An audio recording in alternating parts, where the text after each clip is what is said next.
अफ़सोसनाक ख़बर आहे अवासा शेर कंदासी शेदात कोट खां बलोचिस्तान जे इलाइक़े झलमक्सी में कार इल्ज़ाम हेठि औरत समेत बजणा क़तल थी विया आहिनि। ब्रेकिंग न्यूज़ तव्हां शेयर कयूं पिया।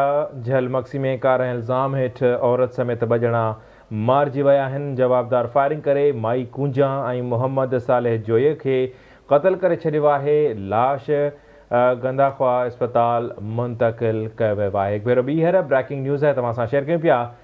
बलूचिस्तान जे इलाइक़े झलमक्सी में कार इल्ज़ाम हेठि औरत समेत बजणा मारिजी विया आहिनि। अहम ख़बर आहे अवासा शेयर करे रहिया आहियूं। जवाबदार फायरिंग करे मसमात कूंजा ऐं मोहम्मद साले जोयो खे क़तल कियो आहे।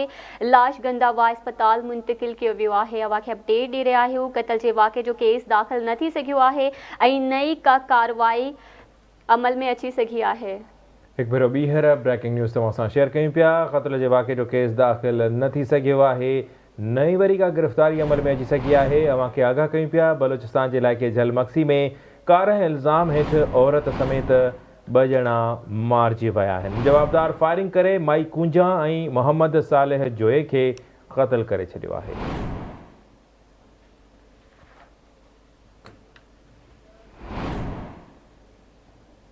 हिकु भेरो ॿीहर अवासा अहम ख़बर शेयर करे रहिया आहियूं। शेदात कोट खां बलूचिस्तान जे इलाइक़े झलमक्सी में कार इल्ज़ाम हेठि औरत समेत बजणा क़तल थी विया आहिनि। तफ़सील मालूम कंदासीं आवाज़ न्यूज़ जे रिपोर्टर शाहिद अवान खां। जी शाहिद, वधीक छा तफ़सील आहिनि?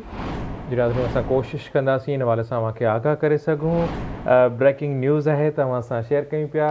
बलूचिस्तान जे इलाइक़े झलमक्सी में कार इल्ज़ाम हेठि औरत समेत बजणा मारिजी विया आहिनि।